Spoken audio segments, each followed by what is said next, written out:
Hello, my name is Cheryl Alethea Phelps. I use she, her pronouns.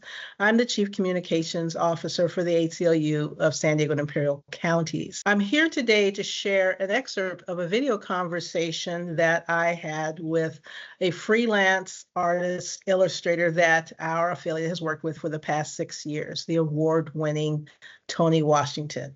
In our longer video, we talk about 4 or 5 of the big pieces that we have done together. This is my favorite, A Moment of Reckoning to commemorate Juneteenth. Enjoy.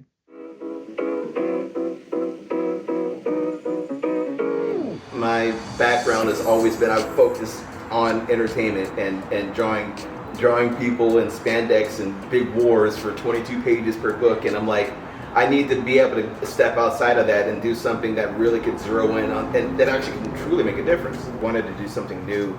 And even more energizing and even more, not necessarily thought-provoking, but make a statement in a different way. And that's exactly what led me to wanting to do so many different pieces and create so many great concepts with yourself and the team to really dive into, because there's been some great combinations. We've done some good stuff. I learned so much working with you and the team on so many different issues that I think I'm seeing so many different things in the news and in media, but it's obviously that I am not. Start to see them in a different way. Yeah, and to be able to understand it on a deeper level with you and the team is great. And then convey that to others. And have that challenge. So that gets to the piece that I would say is my favorite, which is A Moment of Reckoning. Yes. So let me tell you how this started. Of course. I was going to write a blog around Juneteenth. And this also was the same year that George Floyd was murdered, and it was also the same year that COVID injured all of our lives.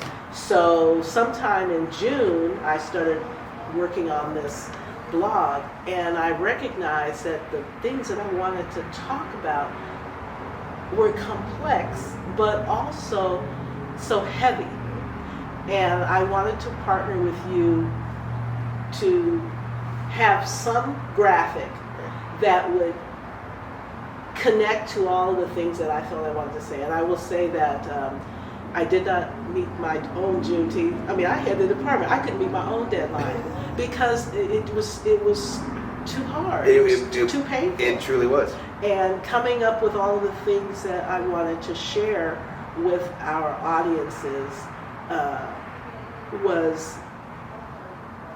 it was so daunting. When I reached out, it was okay.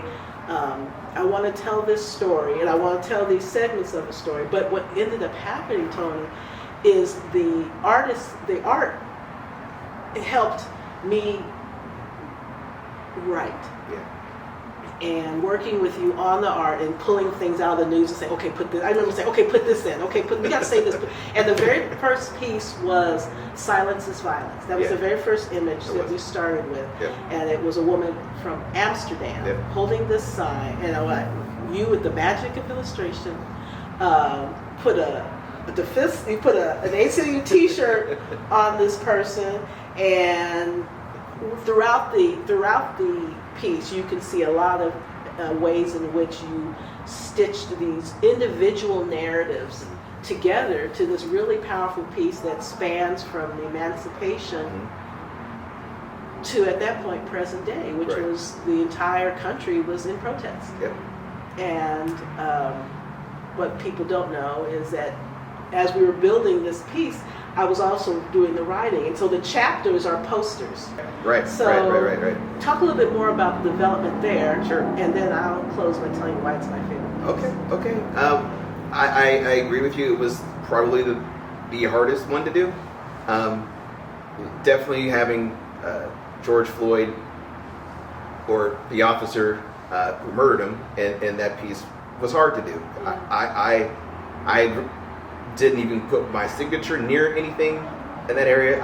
It was very hard to have that constant reminder of what he had done to him on that piece, but I knew how important the piece was and what it represented, and the movement that not only all the people in the picture represented, but it was very important for the both of us to be able to also show what we're doing and the team is doing for the same movement, to be able to bring awareness.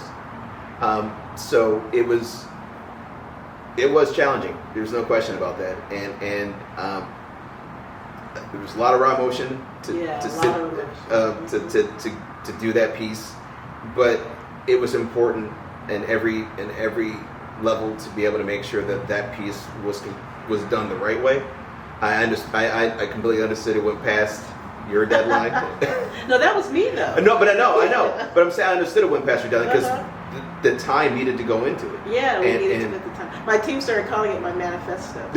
but it is. But it really is. And ever since what you wrote was so powerful that I was just happy that the art could compliment in any way. But but they mutually, and that's why it's my favorite. They mutually complement each other. There's a lot of power in the visual. Right. Thank you for what you said about the writing, but to be able to I mean, this was supposed to be a 700-word blog. Right. It's 14,000 Right. words. Right. A little past that. Yeah, a little past that.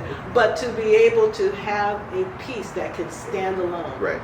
And it says so much. And this was the one piece where I asked you to put me in it. Yep. And so I'm in it. Our ED's in it. You're in it. I'm in there, and and when we do our future piece, we want to put some of our creatives on our staff who are participating with you in creating this piece. I want to put them in it if they will agree. But this is my favorite piece because it's attached to my voice. And you were able to bring to life bring my voice to life, and that piece to me is the epitome of our collaboration. That means a lot.